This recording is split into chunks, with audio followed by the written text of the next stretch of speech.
Notre invité du jour vient de prendre place en studio. Cet invité, c'est Tahar Benjelloun. Bonsoir. Bonsoir. Tahar Benjelloun.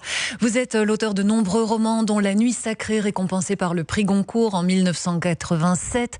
Auteur aussi de plusieurs ouvrages pédagogiques, comme Le racisme expliqué à ma fille, comme L'islam expliqué aux enfants, qui sont devenus des livres de référence dans les écoles notamment. Votre dernier roman s'appelle Les amants de Casablanca et il nous emmène dans la plus grande ville du Maghreb à la rencontre de deux personnes, Lamia et Nabil, deux Marocains qui se sont rencontrés en France lors de leurs études. Ce sont des bourgeois qui sont bien installés dans leur vie. Ils font les choses dans les règles. Grand mariage, 2 enfants, belle maison. C'est un couple relativement moderne, mais le poids de la famille et des traditions sur leur trajectoire et sur leur choix est énorme. C'est d'ailleurs un des grands thèmes de votre roman. Et puis, autre grand thème, la question de l'émancipation de la femme marocaine. Lamia, votre héroïne, elle gagne beaucoup d'argent, elle est pharmacienne et puis elle a mis sur pied une filière de médicaments génériques et du coup elle gagne plus d'argent que son mari pédiatre et c'est évidemment un ressort intéressant parce que ça permet d'explorer en fait cette relation homme-femme, les droits des uns et des autres.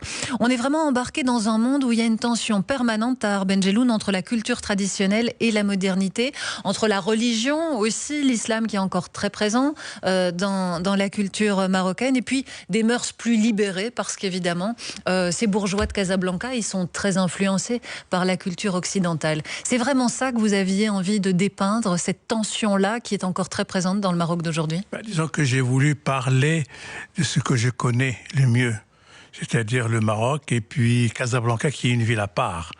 Elle ne ressemble pas à Fès ni à Tanger, parce que Casablanca, c'est le poumon économique, c'est la ville d'une grande énergie, une ville portuaire, très qui est très ouverte sur le monde.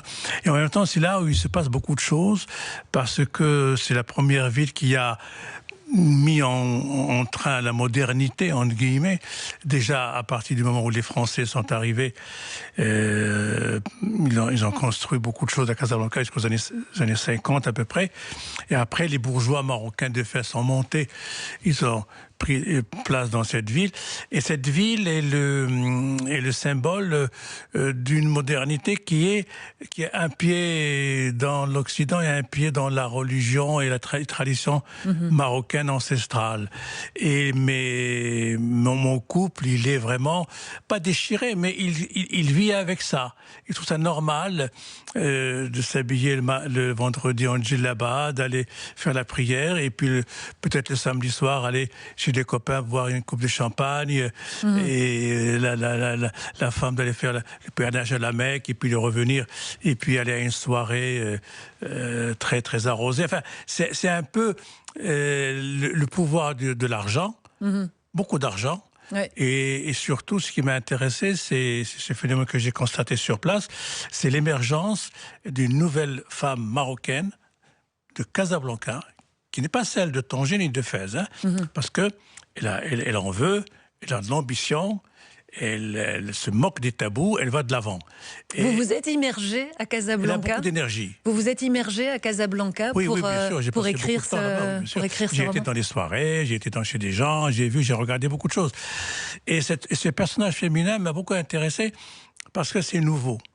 Et je pense que la libération de la femme marocaine passera par Casablanca, d'une façon ou d'une autre. Ce qui est intéressant, évidemment, dans ce roman, c'est que vous écrivez tantôt en jeu Lamia qui parle, tantôt en jeu Nabil qui parle. Donc vous vous mettez vraiment dans la peau de cette femme et dans les tensions qui la traversent, elle aussi, parce qu'elle a une vie, on l'apprend très vite dans le roman, où ce couple, après 10 ans, ça fonctionne pas trop, il y a un adultère, et on sent toute sa culpabilité, l'envie de satisfaire ses parents qui vivent dans la tradition, et en même temps son envie de s'émanciper, de gagner de l'argent. Et en plus, l'adultère arrive sans prévenir, c'est comme un coup de foudre, ça arrive, boum, comme ça. Elle n'était pas préparée à ça, elle le vit pourtant, elle le vit très très bien même, elle découvre son corps, elle découvre le plaisir absolu, le plaisir, la clandestinité, tout ça, c'était pour elle merveilleux jusqu'au jour où, paf, c'est la chute. Donc, mais tout ça, disons, c'est nouveau. C'est nouveau dans la mesure où, en principe, on fait toujours les choses en cachette. Là, la cachette n'a pas eu lieu. Il y a quand même eu une forme d'émancipation, puisque cette Lamia, dans le Maroc d'aujourd'hui, elle peut demander le divorce. Le code de la famille a changé. C'est ce qu'on appelle la moudawana. C'est le code de la famille. Le code personnel. Et on voit au Maroc d'ailleurs que pas mal le nombre de divorces a sensiblement augmenté. Avec la nouvelle moudawana, effectivement, qui a donné les mêmes droits à l'homme et à la femme pour le divorce, ça a explosé, bien sûr. Avant, il y avait la répudiation où l'homme faisait ce qu'il voulait. Il décidait de ne plus être le mari de cette femme, il la rejetait et puis basta, c'est tout. Là, évidemment, les choses sont codifiées. Vous vous intéressez beaucoup à cette société des apparences, parce qu'il y a toujours ce qu'on est et puis ce qu'on montre. Et dans une ville comme Casablanca, les apparences sont très importantes. Les apparences, l'hypocrisie, la schizophrénie, deux visages, deux attitudes. Deux langues aussi même, parce qu'on voit qu'ils passent de l'arabe au français. Dans la même phrase. Et puis, c'est très contemporain de ce qui se passe aujourd'hui. C'est ça. Et il tient beaucoup aux apparences. Par exemple, il y a des pays où les gens riches sont discrets. Au Maroc, les gens riches montrent qu'ils sont riches. Ils exhibent tout. Alors, l'occasion, c'est les mariages. Évidemment, on dit, telle a fait un mariage qui a coûté tant des millions, telle a fait, la femme a eu comme cadeau une telle voiture, dernier cri. Les apparences, c'est très important. Or, une société qui s'accroche aux apparences est inquiétante, parce qu'elle oublie le fondamental, l'esprit, les valeurs, le sens des choses. Beaucoup d'argent égare. Peu d'argent aussi égare. Mais là, on est dans une société où vraiment tout se rassemble. Dans la même personnalité, vous avez deux univers, deux mondes, deux visions du monde, des choses prises un peu à l'Occident, des choses prises à la tradition, et puis ça fait un truc très bizarre. Très, très étrange. Imad. Vous évoquiez l'hypocrisie et la schizophrénie. Est-ce que ça fait du Maroc un pays malade d'une certaine façon? Il n'est pas malade. Le Maroc est un pays qui est en pleine émergence. Il émerge, il se développe. Il est en fait, il n'arrive pas à se débarrasser des choses qui sont peut-être liées à la tradition, mais la tradition a quelque chose de bon, dans la mesure où elle amène avec elle certaines valeurs. Le problème, c'est effectivement d'être ouvert sur l'Occident, mais de ne pas être absorbé totalement par l'Occident. Il faut rester ce qu'on est, des Marocains, fiers de nos origines, avec une authenticité et le respect de ces valeurs. Mais évidemment, il y a un déséquilibre. Mais je n'irai pas jusqu'à parler de la maladie, parce que la maladie, c'est... Non, c'est pas la maladie, mais c'est plutôt une sorte de déséquilibre et puis une recherche permanente d'être bien avec tout le monde, en fait. Est-ce que vous pensez qu'avec la génération qui est la vôtre, quand elle aura disparu, ça va changer? Parce qu'on sent dans ce livre qu'il y a aussi une tension entre Lamia, par exemple, et ses parents. Est-ce que quand la génération des parents aura disparu, vous pensez que le Maroc aura changé aussi, que dans une ou deux générations, ces tensions n'existeront plus? Mais ça va très vite. Moi, j'ai fait beaucoup d'efforts pour suivre ce qui se passe. Heureusement, j'ai des petits-neveux, des petites nièces qui me racontent. Parce que ma jeunesse à moi n'a rien à voir avec la jeunesse d'aujourd'hui. Ça va très très vite. Évidemment, avec l'Internet, avec l'informatique, tout ça. Et le Maroc est un des consommateurs les plus intéressants dans ce domaine. Il y a des petits génies d'informatique au Maroc. Ça va très très vite, et en même temps l'éducation a donné des éléments extraordinaires, et ça fait que c'est un pays qui est en train d'émerger malgré tous les problèmes. Il y a beaucoup de problèmes. Santé, pauvreté, inégalité. Éducation.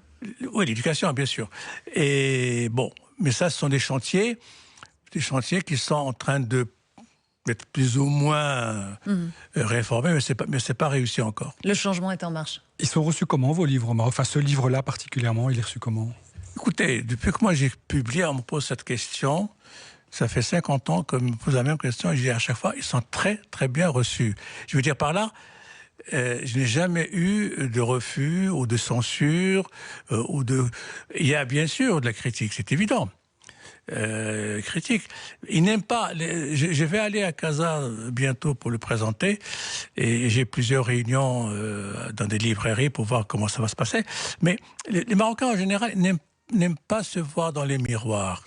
Et ce roman est un miroir pour les Casablancais aujourd'hui. Une certaine classe sociale, pas tous. Parce qu'évidemment, il y a aussi le personnel qui travaille chez ces gens-là, qui est de la classe prolétarienne. Oui, évidemment, lui aussi, ce personnel, il suit cette évolution.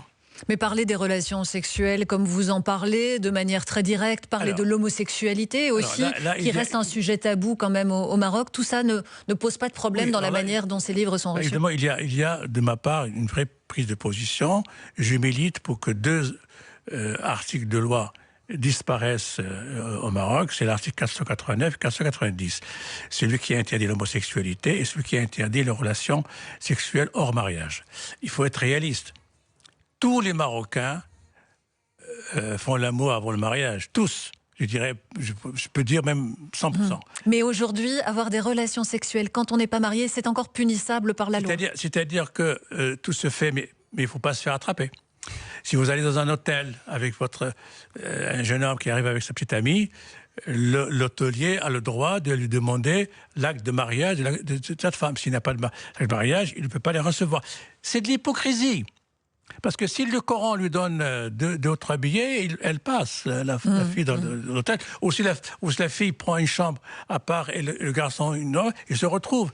Et idem pour l'homosexualité. Aujourd'hui, il y a encore des gens qui sont en prison, par exemple. L'homosexualité, bien sûr qu'elle existe, parce que nous sommes une société normale.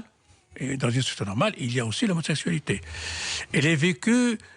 ils faut pas non plus exagérer, il ne faut pas trop montrer. Il n'y avait pas de coming out qui vient à la télévision, etc. Il y a des exceptions pour des danseurs, des chanteurs, des choses comme ça. On sait, mais on n'en parle pas. Et c'est ça qui est un peu triste, parce que finalement, on peut faire beaucoup de choses à condition d'être caché. Et ça, c'est schizophrénie, ça s'appelle ça, c'est quelque chose de pas bien. Mais ça évolue. Moi, je me souviens quand j'étais au lycée, les homosexuels se cachaient totalement. Maintenant, moi, je rencontre pas mal dans des soirées, évidemment, dans certains milieux. Mais l'homosexualité, on sait, traverse toutes les générations et surtout tous les corps de métier. Ce livre, Les Amants de Casablanca, est en tout cas une plongée dans ce Maroc qui change, qui évolue, mais qui est toujours donc pris dans ces tensions que vous avez exprimées. Pour tous les pays émergents, il se passe beaucoup de choses et j'ai voulu traiter surtout la femme qui, elle, quitte le mari pour vivre une autre histoire. Et c'est passionnant, hein, on ne lit pas ça comme un livre de sociologie, c'est une histoire d'amour avant tout, ça se lit